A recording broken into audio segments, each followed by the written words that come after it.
Coisa boa estar nesse calor aqui. Tem alguns que conseguiram vir até de bermuda, então tá tranquilo, né? Que bom que está com vocês.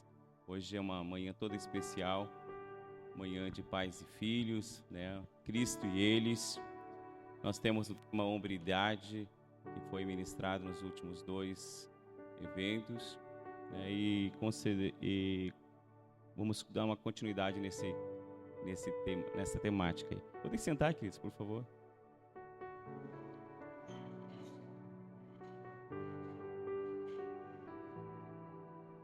Quero ser breve, eu acho que até meio-dia eu posso, né?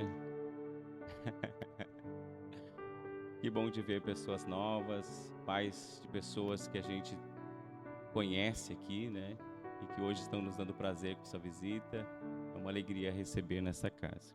Queridos, eu vou ler um versículo da Bíblia que se encontra no livro do profeta Malaquias, no capítulo 3, no capítulo 4, melhor dizendo, e verso 6, que diz, Malaquias, capítulo 4, verso 6, e ele converterá o coração dos pais aos filhos e o coração dos filhos aos seus pais, para que eu não venha e fira a terra com maldição. Estamos numa semana, ou melhor, no mês de maio que entramos, e o objetivo e que Deus colocou no coração do nosso pastor Adair, conhecido como, para quem visita, a gente chama de Billy, mas é pastor Adair, né? Adair Oliveira, pastor dessa casa, de nós nos concentrarmos e trazermos o coração de Deus em relação à família, né? Sabemos que o inimigo, ele é inimigo da família. E nós estamos aqui para trazer uma faceta dessa família, porque vamos falar ao longo de todo maio sobre isso, né? Os pastores, os que estão encarregados da mensagem para falar sobre essa questão. O que é família? Eu não vou entrar no detalhe da família, mas é importante, porque pais e filhos estão dentro da família, né?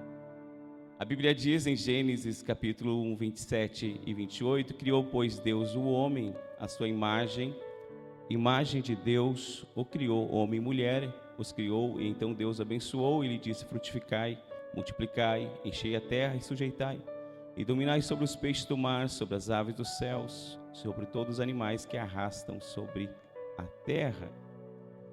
O que é a família? Família é a criação de Deus. Família é a comunidade primária de Deus, a raça humana, né? Antes de qualquer instituição, antes de cidades, governos, nações, existiu uma família. Também, por outro lado, o pecado nasceu dentro da família, né? Quando a gente olha Eva, no capítulo 3 e verso 6 de Gênesis, vai dizer que Eva olhou para a árvore e disse, mas é fruto bom para comer. Brilhou os olhinhos e ela pega do fruto da árvore proibida, que Deus disse que não era para fazer, e ela fez, deu para o seu marido, e depois eles descobriram que ambos estavam nus, porque então, até então, eles não tinham conhecimento do pecado. Então, esta é a questão. Família é antes de tudo. Deus disse, e a gente fala nos casamentos, né? Deixará o homem, seu pai, sua mãe, se unirá à sua mulher, e serão ambos uma só carne. Deus está dizendo, vamos formar uma nova família, né? Glória a Deus. Veja bem, queridos, mas também é dentro da família que nós temos, em nossos dias, a maioria dos pecados são cometidos dentro da família e vão contra ela. Nossos lares existem algumas tensões, contendas, discussões, rixas, gritos, ofensas, ressentimentos, amargura, separações, divórcios, é o que a gente vê dentro das famílias. Tudo acontece dentro dela. Pois bem, nesta manhã, Deus me trouxe aqui para trazer um pensamento para vocês. Trazer uma palavra de Deus que pode, com certeza, mudar a tua vida. Porque ela mudou a minha vida. E mudou a vida de muitos que estão aqui. A palavra de Deus é poderosa. Mais do que uma palestra, é saber que Deus está na casa. E nós sentimos a sua presença nessa casa. Quando a Bíblia fala, e eu gosto sempre de usar um personagem bíblico, porque ele me ajuda a responder muitas respostas no meio da mensagem. Você lembra que quando Deus disse para Samuel, né, Samuel estava chorando por causa de Saul, e Deus tinha rejeitado Saul, e Deus disse para Samuel: achei meu filho, achei Davi, filho de Jessé, homem segundo o meu coração, que cumprirá todo o meu propósito. E quando a gente olha para esse homem Davi, a Bíblia descreve muitas qualidades de Davi, né? Se nós olharmos, dizia que ele era um pastor de ovelha, mas ele era um homem, ele era um músico, ele era um guerreiro, né? Porque ele entrava e saía no meio do povo de Israel. Ele era um amigo leal, né? E se provou com Jonatas, né? Jonatas era filho de Saul, morreu na guerra, e ele disse: eu vou cuidar dos teus filhos. E amigo leal, cuidou lá de Mefisobete, troquei o nome aqui, mas é isso aí, o filho de Jonatas, né? Ele cuidou do filho de Jonatas. Político experiente, um adorador fervoroso, um homem de valor. Lembra que quando ele entrava na cidade, alguém dizia: Saul matou milhares, mas Davi matou 10 milhares, porque tinha valor, a valor que as pessoas viam na vida de na vida de Davi. Davi, ele tinha essas qualidades, mas quando a gente olha para a vida familiar de Davi, né? Naquele tempo onde era praticada a poligamia, onde o rei poderia ter várias mulheres, né? E Davi tinha vários filhos. E a gente observa que na vida familiar de Davi, Davi não era tão bom nisso. Davi falhava muito. E a gente vai perceber quando os problemas começaram a chegar na casa de Davi. Se você perceber, Davi, lá no 2 Samuel, capítulo 13, eu acho que é mais ou menos, todo o capítulo 13 e o capítulo 14, você vai ver a história que começa uma tragédia na casa de Davi por causa do pai que não se posicionou. Se você vai perceber, Aminon é o filho mais velho de Davi, e ele se apaixona pela meia-irmã dele, que era filha de Davi, mas porém com outra mãe, e por uma paixão, por uma loucura, ele força a irmã dele. Ele pratica um pecado de incesto e faz uma loucura em Israel. E se você observar a sequência dos versículos, né, que Aminon faz isso, ele não é repreendido. Nenhum momento na Bíblia diz que Davi disciplinou Aminon por fazer uma loucura em Israel, seu próprio filho. Ele era o mais velho, ele deveria ser disciplinado, e ele não foi disciplinado. Passa 2 anos, ele não conversa com o seu filho, e de repente Davi, Absalão, o terceiro filho de Davi, o terceiro filho de Davi, ele promove uma festa e convida todos os filhos do rei. E o rei não resolveu o problema de Aminon, que era disciplinar o Aminon. Ele disse: agora vai todos os filhos do rei, então está tudo tranquilo, não vai acontecer. Ele sabia exatamente que Absalão queria vingança do seu irmão. Porém, ele não agiu e disse: vai estar todo mundo junto. E se vai estar todo mundo junto, eu vou transferir a minha responsabilidade para eles. Eles vão cuidar. E eles foram para a festa, e Absalão matou Aminon, né, na festa, e poupou os filhos do rei.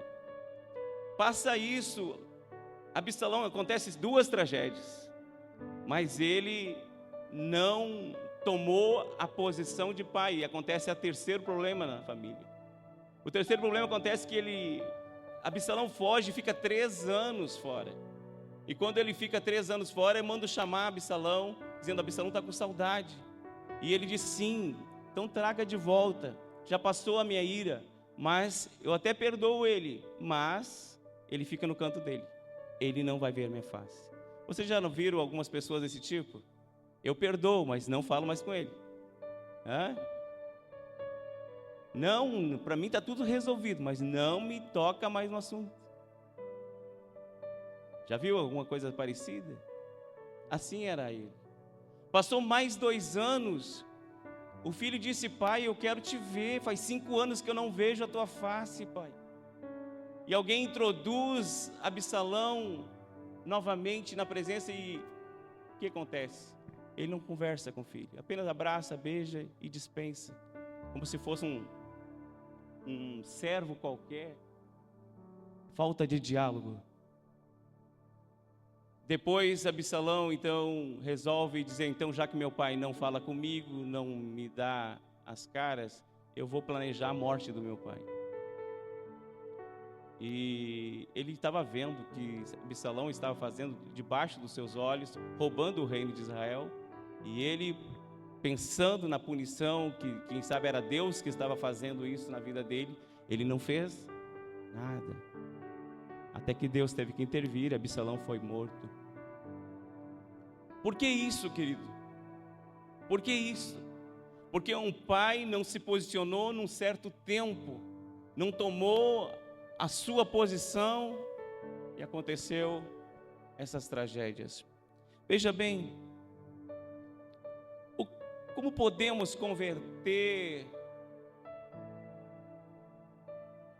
o coração dos pais aos filhos?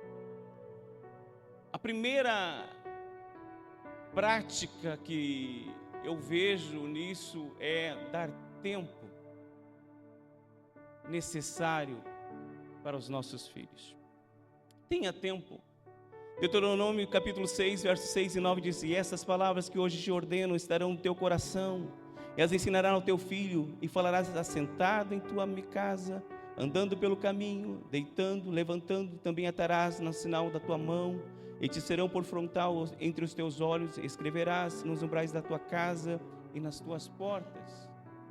Deus estava dizendo: ei, pai, tu vai trabalhar sim, tu vai trabalhar, mas tu vai tirar um tempo para conversar com os teus filhos. Tu vai tirar um tempo para estar junto deles. Hoje nós estamos numa sociedade que dá presente para compensar a falta de tempo. Eu vejo algumas pessoas do mundo onde a gente vive, que andam próximo da gente, que o filho precisa o PlayStation 5, ele dá. Ele precisa, não é que ele precisa, ele deseja, ele dá. Só que o filho não quer aquilo, ele quer a presença, não o presente. Nós, como pais, temos o caminho e o propósito e a direção de Deus e a autoridade de Deus para ensinar os nossos filhos o caminho, o caráter. Como é que eu vou ensinar meu filho se eu não paro para olhar no olho dele? Dá um tempo para ele. Eu lembro que até hoje, mesmo a minha filha casada, algumas vezes ela senta no meu colo para nós conversarmos ainda, mesmo casada. Eu lembro que quando ela era pequena, eu ensinei a história de Davi e Golias de uma maneira que ela gravou tanto, que hoje, uma vez, 3 semanas atrás, ela lembrou da história, como eu contei, que eu não lembrava.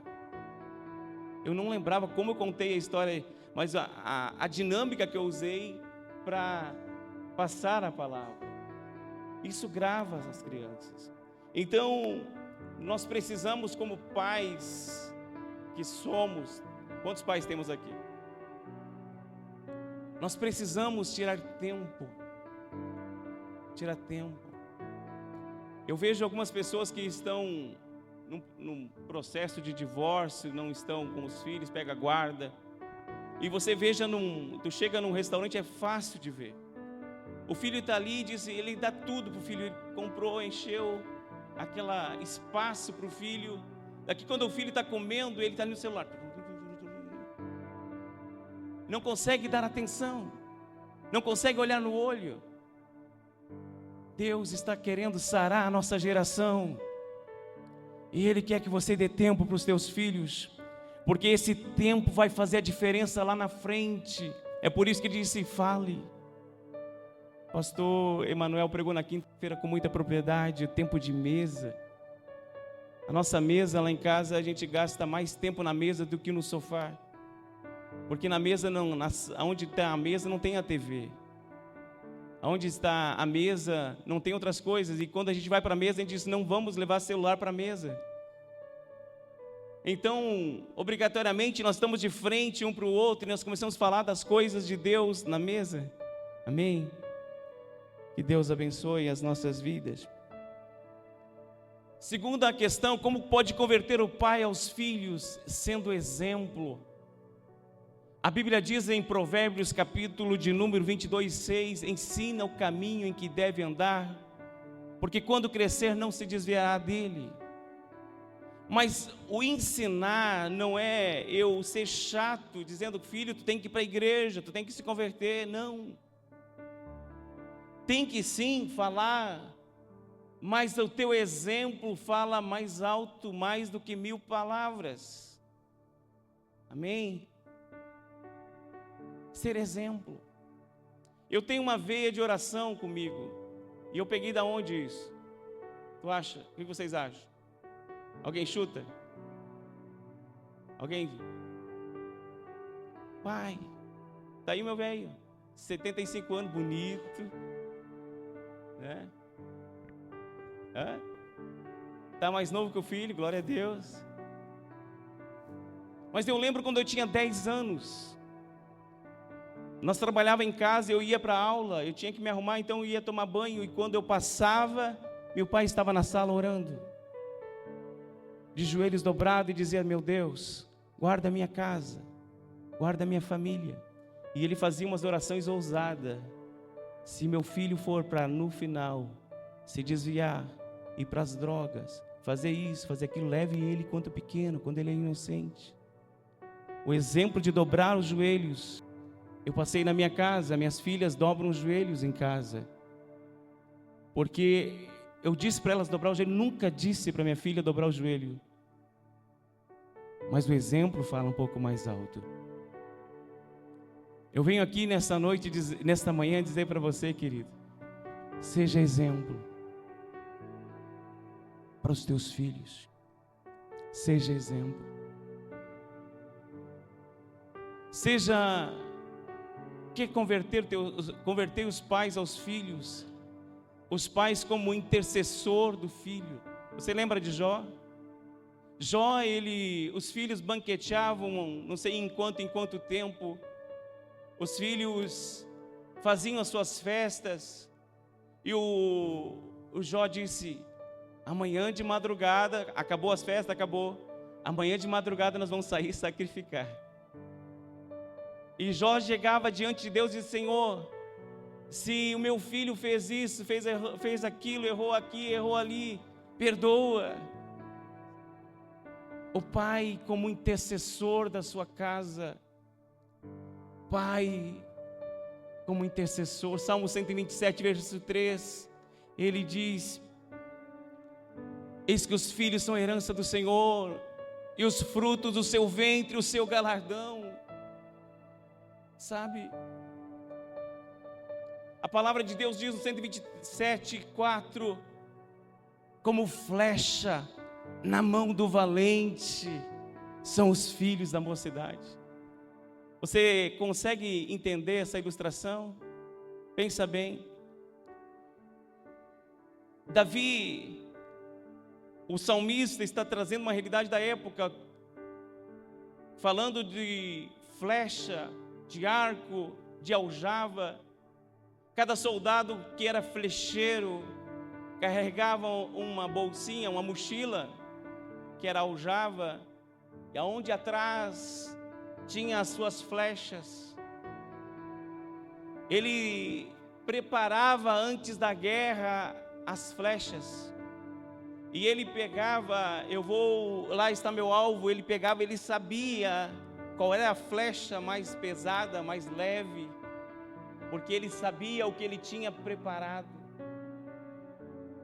Sabe, na guerra, na infantaria, antes que os exércitos se chocavam, havia uma linha de muralha. Tem algum soldado por aqui?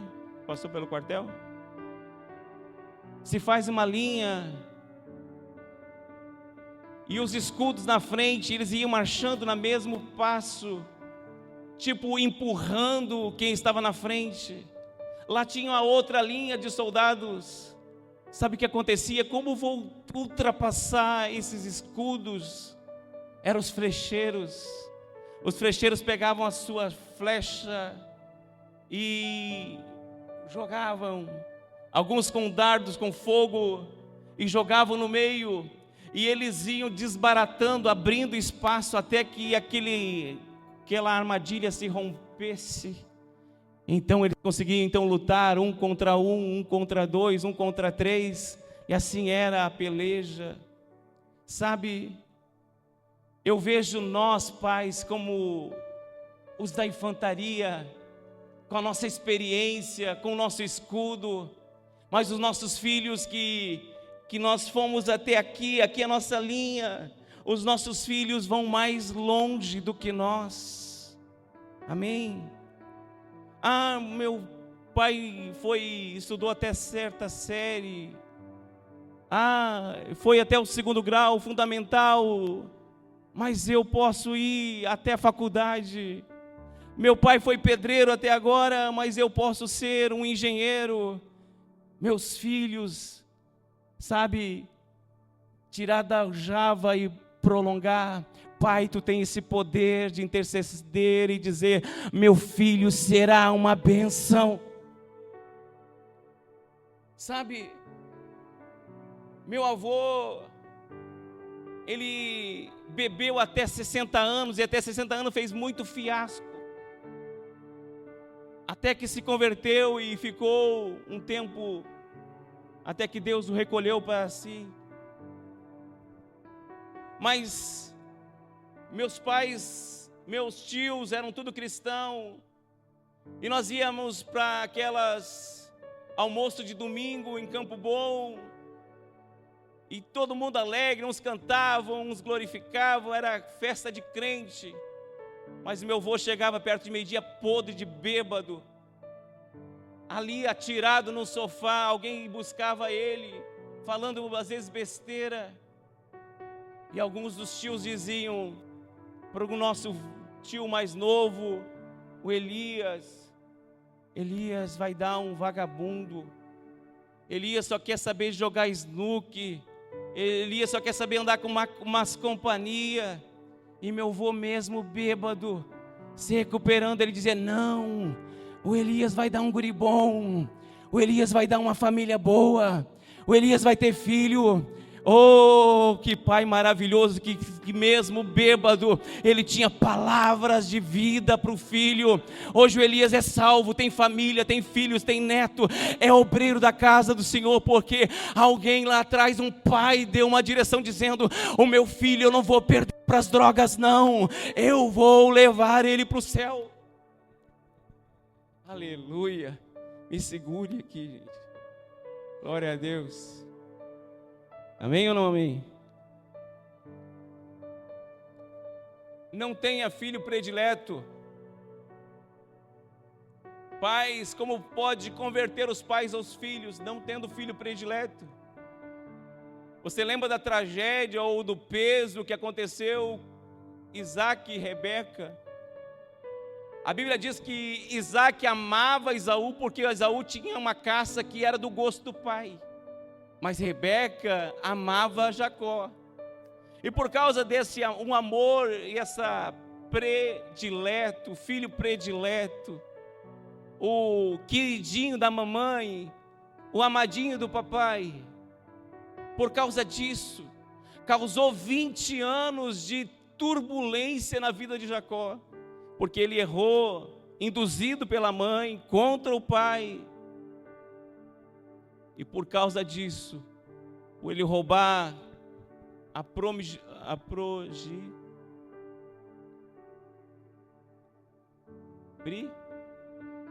isso aí, ele acabou sofrendo 20 anos, sabe? O tratamento que a gente dá para os filhos pode ser o mesmo, mas o resultado a gente não pode cobrar o mesmo. Amém? Tem alguns que dizem, a tua irmã vai ser inteligente, mas tu vai ser burro, porque a tua irmã estuda e tu não estuda. Olha o que ela faz e olha o que tu faz. A comparação. Vou comprar um açaí, vou comprar para ele que é inteligente, vou comprar para ela porque ela vai para a faculdade, vou comprar não sei o que, mas para ti vou te dar um picolé de limão, porque tu não vale muita coisa. Já ouviu falar em algumas famílias que fazem isso? Filhos prediletos. Isso não é bom. Os filhos são herança do Senhor e Deus colocou em você, pai. Ei, irmão. O pai pode dizer 3 palavras, vale mais do que 1000 palavras de uma mãe. Amém? Porque essa autoridade vem do céu, nós somos sacerdócio, temos sacerdócio dos céus. Então o que você fala no mundo espiritual pode abençoar ou amaldiçoar. Amém? Então, nesta manhã, enquanto eu estou falando aqui, o Espírito Santo está me dando algumas coisas aqui, vai fazendo uma reflexão aonde que eu estou falhando já. Porque pode mudar tudo as coisas ainda hoje, nesta manhã. Ah, mas eu não faço assim, mas pode voltar a fazer, pode começar a fazer. Hoje é dia de novos começos. Amém? Amém ou não amém? Vocês estão com sono? Não. Glória a Deus.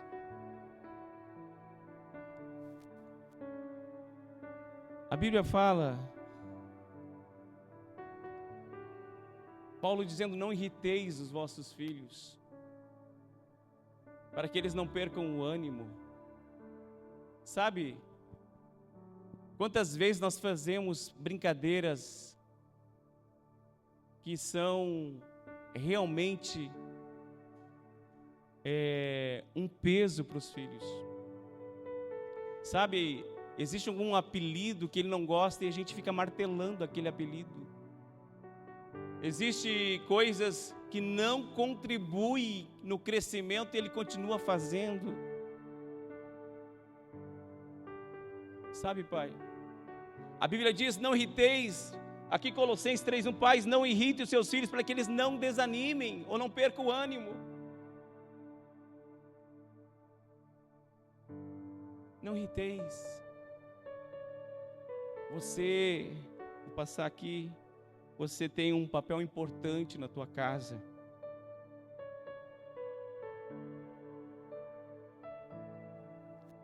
Quer converter os pais aos filhos? Perdoe.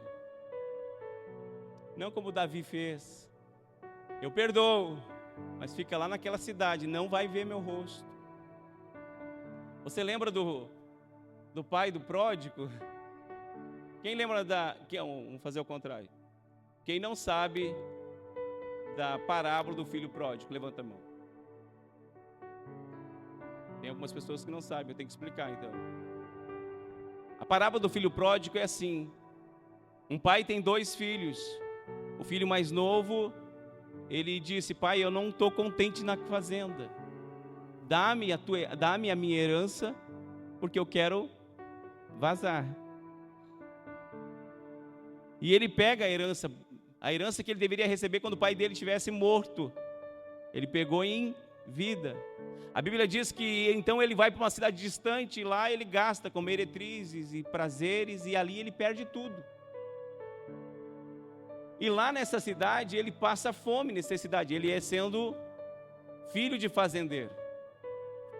A Bíblia diz então que lá naquela cidade ele foi tentar arrumar um trabalho, e o único trabalho que conseguiram foram cuidar de porcos. E ele foi lá cuidar dos porcos. E à medida que ele olhava aquela comida que os porcos comiam, desejava ele comer, tamanha era a fome. Então ele caiu em si e disse: eu vou para a casa do meu pai, e lá eu vou dizer para o meu pai: pai, eu pequei contra o céu, pequei contra ti, não sou digno de ser chamado teu filho, mas faça de mim um dos teus trabalhadores. E ele foi andando no caminho e vou dizer: pai, eu quero ser teu escravo, eu quero ser teu jornaleiro, eu quero ser eu quero limpar o chão para ti, eu quero cuidar, mas eu quero ficar aqui, eu quero ter a comida. Mas enquanto ele estava dando passo, o pai estava correndo de braços abertos, dizendo: filho, tu é filho. A Bíblia diz que ele abraçou, mandou trocar as vestes, fazer uma festa e dizer: este estava perdido, mas foi achado, estava morto, mas reviveu. Sabe o que é isso? Alguém que diz: eu perdoo. Sabe, eu sempre, quando eu falo sobre perdão, e a causa de depressão está aí. Muitas pessoas têm depressão hoje porque não perdoaram no passado. Tragam rusgas. Sabe, quando a criança se machuca, nós botávamos nebacetim. Quem conhece nebacetim? É um veneno. Porque ela cria casca rápida, mas se a ferida é profunda, ela cria pus lá dentro, porque ela lacra. Daí começa a esquentar a região onde está a ferida. Daí tu vai no médico, e o médico faz o quê? Raspa e arranca a casca. E dói. E dói.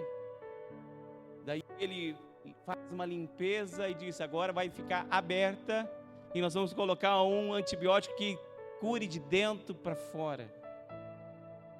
Sabe? Olha que eu estava estudando um pouquinho, olha que Malaquias disse: quem é Deus semelhante a ti? Malaquias 7,19, que perdoa as nossas iniquidades, que passa por cima da rebelião do restante da sua herança. Ele não retém a sua ira para sempre, porque tem prazer na sua benignidade. Tornará a apiedar-se de nós, sujeitará as nossas iniquidades, e tu lançarás todos os nossos pecados nas profundezas do mar. Sabe? Sabe o que é jogar na profundeza do mar?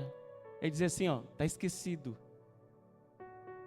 Está esquecido. Sabe aquela coisa que você me fez, aquele impacto que gerou? Está esquecido, eu perdoo. Perdão é isso, é remoção e lançar. Se a Bíblia diz que Deus não se lembra mais dos pecados que nós pecamos, quem somos nós para dizer: tu falhou no passado?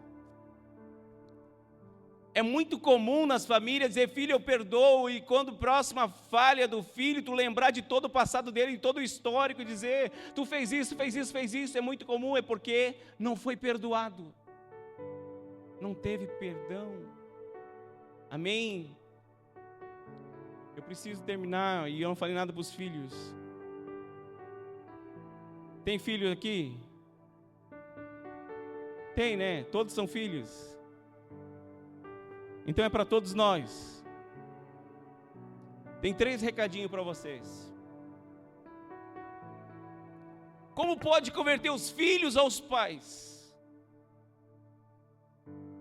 As crianças agora, os que não têm filho, vão dizer assim: agora sobrou para mim. A Bíblia diz em Efésios 6:1: vós, filhos, sede obedientes ao Senhor, porque isto é justo. O princípio da obediência faz a conversão dos filhos aos pais. Na sequência ele fala de honra, e eu vou falar na sequência daqui um pouquinho, mas o que é Obediência. Obediência traz o sentido de submeter-se à vontade do outro, ou estar sob o comando de alguém. Sabe, obedecer é aquilo que o pai disse: filho, tu vai sair sim, mas 10 horas eu quero tu aqui dentro de casa.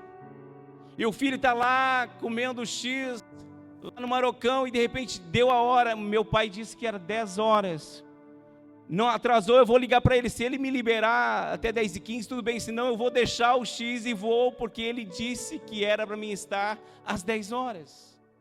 Isso é obediência. Alguém deu o comando e eu obedeço esse comando. Obediência.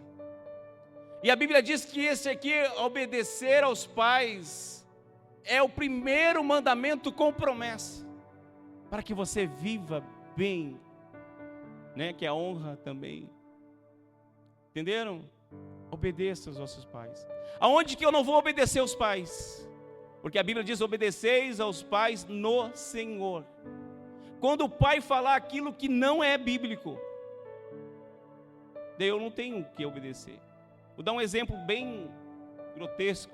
O pai disse: filho, vai lá e mata o vizinho do lado. Você não vai obedecer, porque a Bíblia diz: não matarás. Meu filho, vai lá e rouba tal coisa, rouba a galinha da vizinha dos fundos, porque eu quero cozinhar hoje e fazer uma galinhada. A Bíblia diz que Deus disse: não roubarás. Então isso não é mandamento. Agora, se está ruim, está difícil, obedeça. O pai é cristão, obedeça. O pai não é cristão, obedeça. Obedeça. O princípio da obediência traz saúde para as nossas vidas e nos encaminha para um caminho de prosperidade. Amém? Agora, a segunda questão dos filhos converter aos pais é o princípio da honra, e esse é maravilhoso. Qual a diferença de honra e obediência? Alguém sabe? Bem rapidinho. Obediência é submeter a um limite, a uma autoridade. O limite, a autoridade dita a regra e você obedece. Qual é o princípio da honra? Qual a diferença da honra e da obediência? O que é honra? Vamos lá, todo mundo acordado ainda? Mais um. Honra. Sabe o que é honra? É dar louvor, é dizer algo que não foi pedido. Entendeu? É você louvar qualidades daquilo que não foi pedido. Você honra. Você está indo para casa e de repente você diz: sabe, eu vou levar uma flor para minha mãe. Meu pai gosta disso e vou surpreender ele com isso. Eu vou chegar lá e vou dar um abraço e dizer para ele: pai, eu te amo porque o que tu fez por mim não tem preço. É dar honra. É fazer aquilo que não foi pedido, não foi colocado um limite. Tu vai até aqui, não. Você extrapola o limite honrando. Hoje muitos jovens têm uma linguagem: meu pai é fora. Já ouviu falar? Meu pai é fora. Minha mãe nem se envolva. Nem. Tem gente que tem vergonha dos pais. Tem vergonha. Irmão, um dia eu vou ficar velhinho. E eu tenho dito para minhas filhas: por favor, não me bote num asilo. Mas ainda que eu fique todo errado, eu quero comer na mesa contigo. Porque isso é princípio de honra. É saber que aquele que foi o teu progenitor, aquele que definiu, que deu a direção, agora precisa não somente daquilo que ele pede, mas aquilo que você faz por amor. Honra teu pai e a tua mãe para que te viva muito tempo. Sabe, jovens que estão aqui, Eu acho que 2004 eu li essa notícia, mas ficou gravado. Uma filha de cristão, se desviou da igreja, saiu e começou a ir para a noite. E a mãe dizia: filha, não faz isso, minha filha. Naquele momento assim que o nível de doenças estava bem alta, poucos controles, enfim. Filha, não faz isso, não vai para a noite. E a filha era daquelas rebeldes que dizia: mãe, eu vou sair de noite, mas tu nem aparece na janela, porque meus amigos não podem te ver, tu é muito careta. Sabe daí? A mãe era daquelas cristãs roxa, de roupa, de costume. Então a filha tinha vergonha de mostrar a sua mãe.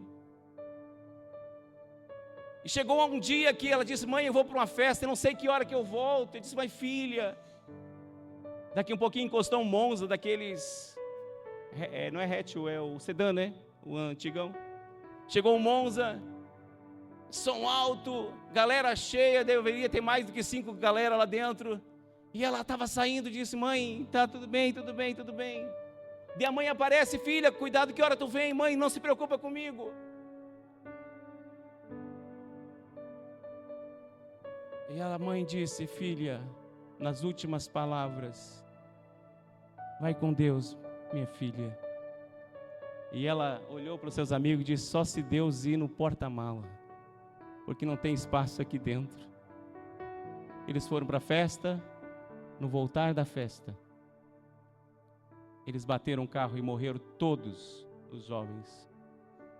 Imagina a tamanha destruição daquele Monza. Quando a perícia chega e vai recolher o carro, eles vão abrir o porta-mala. E o porta-mala, sabe o que tem dentro? Não é o anjo de Deus, mas ele estava ali. O porta-mala estava intacto. O pai o dono daquele carro, que era pai de um dos jovens, tinha feito um rancho. E ele fez um rancho e comprou ovos. E tinha uma bandeja de ovos. E não tinha um ovo quebrado. Mas tinha um carro destruído com 5, 6 mortos. Sabe por quê? Princípio de honra. Honra teu pai e tua mãe, para que você viva muito tempo sobre a terra. Amém? Para nós terminarmos. Como converter os pais aos filhos, os filhos aos pais? Ame a Deus de todo o teu coração, de todo o teu entendimento. Ame a Deus, porque à medida que o filho ama a Deus, ele vai fazer as coisas certas. À medida que você abrir o teu coração para Deus, dizer: Deus, tu és o meu dono, você não vai ver defeito, você vai ver qualidades. E aquilo que é defeito, você diz: pai, eu vou te ajudar. Eu sei que tu nasceu de uma família que os teus pais eram mais rígidos, eles tratavam, o carinho deles era com relho, era com batida, mas eu estudei e eu sei que pode ser melhor, eu pode fazer melhor, eu vou te ajudar, pai, eu considero, eu perdoo isso. Quando a gente ama a Deus, o nosso casamento fica mais leve. Eu não olho defeitos, eu olho para virtudes, eu olho para a palavra que me define, dizendo: não, a minha família não vai perecer. O Senhor diz que Ele é aquele que me guarda, Ele é aquele que me protege. E se Ele me guarda e me protege, eu sou livre, protegido e guardado por Ele. Amém, irmãos?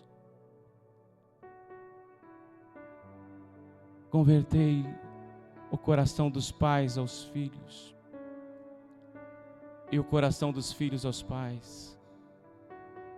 Tire mais tempo para os teus filhos. Seja um intercessor. Diga para ele, diga para Deus: Deus, eu não abro mão do meu filho. Eu não abro mão da minha filha. Eu não vou perder. meu filho e a minha filha, eu não vou perder. E ainda que eles estão meio perdidos, mas eu não vou perder, irmão. Tem muitas pessoas e amigos que estão aqui, eles olham a situação do momento e definem o futuro. Meu filho está assim, vamos dar um exemplo, meu filho está usando drogas. Então vai morrer nas drogas. Não. O pai vai dizer não. Ele é templo do Senhor Jesus. Ele vai consagrar ele a Jesus. E ele vai ser uma pessoa de bem. O que você diz por fé acontece quando você toma posse.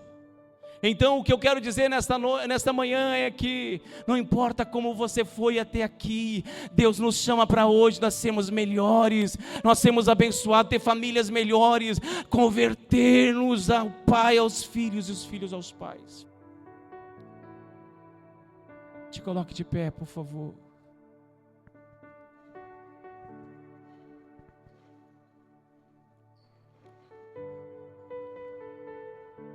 Os teus filhos são herança do Senhor. A tua família é uma família que Deus escolheu. Mas irmão, como tu sabe que me escolheu? Sim. Deus escolheu a cada um que está aqui nesta manhã para vir aqui. Teve algumas pessoas que foram convidadas e não vieram, tem outras que mal foram convidadas, foram lembradas no último horário e estão aqui, porque o Espírito Santo estraga eles, porque eu quero abençoar a sua casa, eu quero abençoar a sua família, eu quero abençoar a sua vida. Mas eu faço tudo errado, fiz tudo errado, não fui exemplo. Ei, querido, sempre é tempo de começar, sempre é tempo. Jesus muda a história hoje. Mas eu tenho 60 anos, irmão. Mas tu tem fôlego de vida, e tudo que tem fôlego de vida, louve ao Senhor.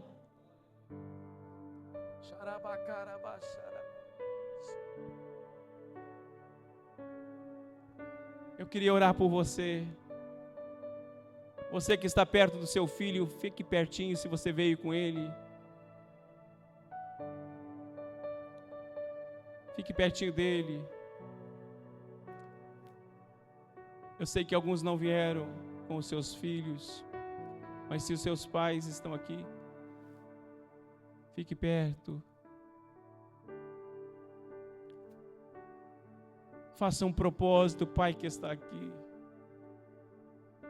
Abra mão de algumas coisas. Eu decidi. Se Deus permitir, dia 20, eu vou trazer uma palavra parecida com essa, com um tom diferente aqui. Eu decidi na minha casa de viver a plenitude do Senhor. Sabe, eu joguei um ano futebol de salão. Antes de casar. E eu era bom, hein? Como goleiro eu era bom. E nós ganhamos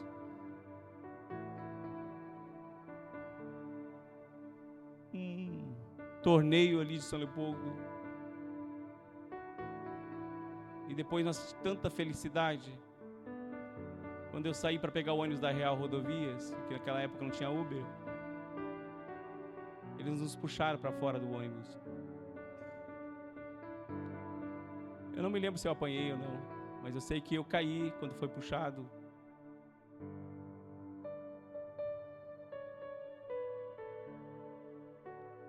Eu casei logo em seguida.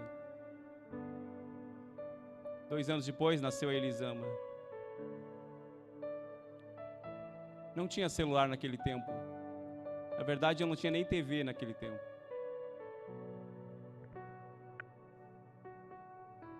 Eu trabalhava e comecei na faculdade. Eu cuidava de turnos. Às vezes eu entrava às 7 da manhã e saía às 5, saía às 7. E às vezes eu ia na Unicinos e voltava para o trabalho e ficava até às 3 da manhã. Saía de manhã, minha filha estava dormindo, saía de tarde, chegava em casa tarde, ela estava dormindo, dava um beijo nela.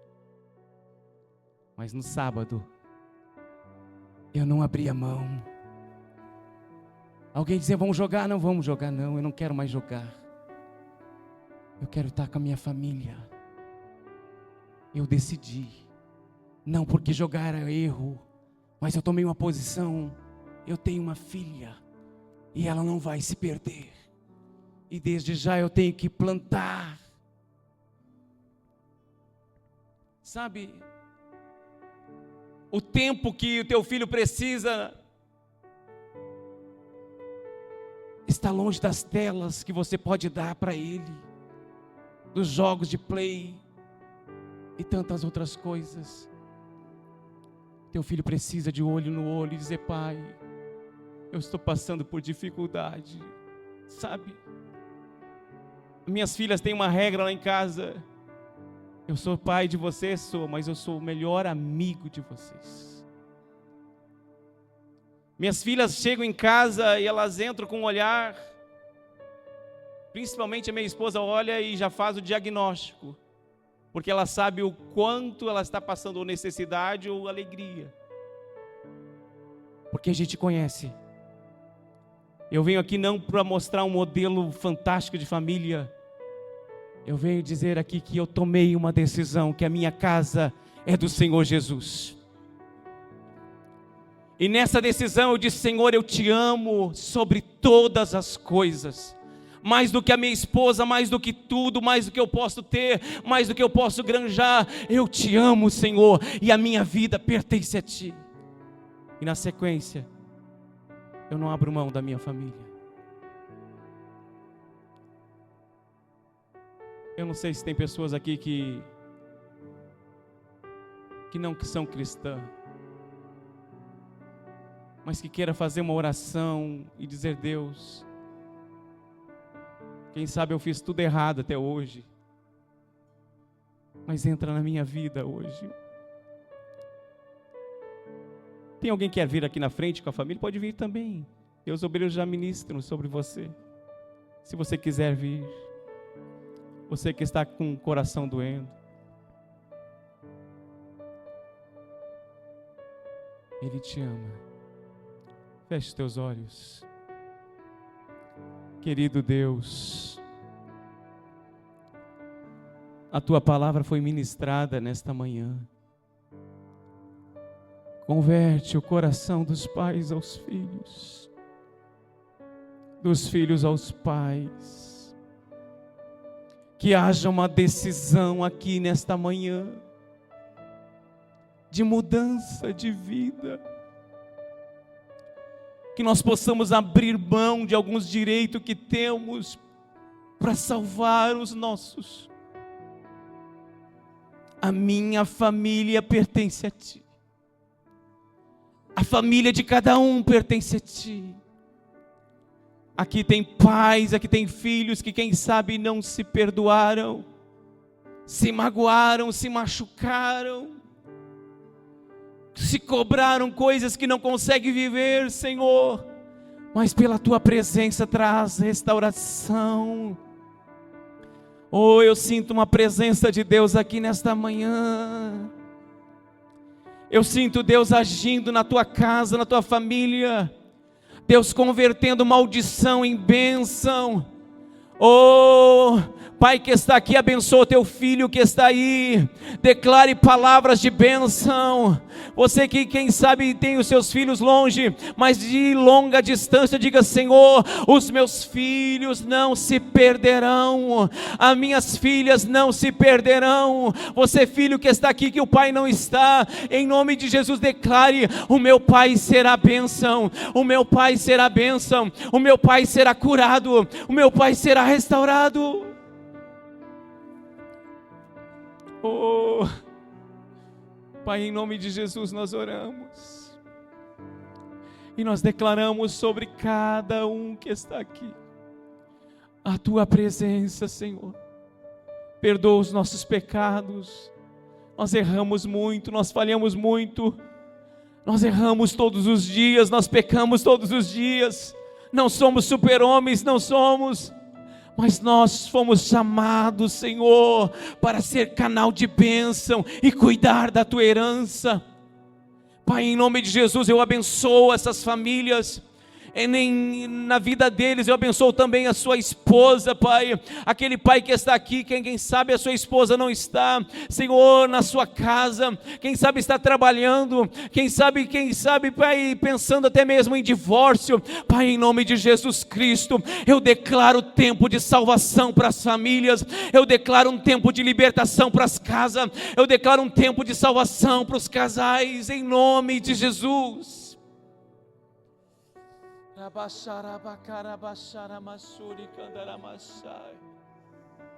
Em nome de Jesus, em nome de Jesus. Eu gostaria, Pai, que está aqui, respondesse depois de mim, se assim você crer.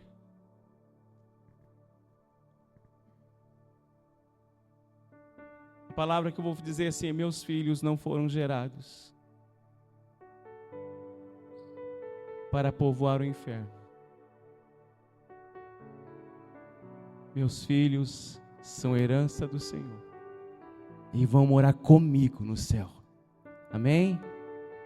Meus filhos, mais forte, meus filhos não foram gerados para povoar o inferno.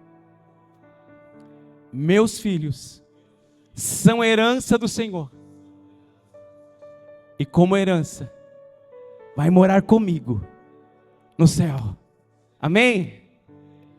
Lasca aí, rapaz, canta aí, fica à vontade, daqui um pouquinho já vamos estar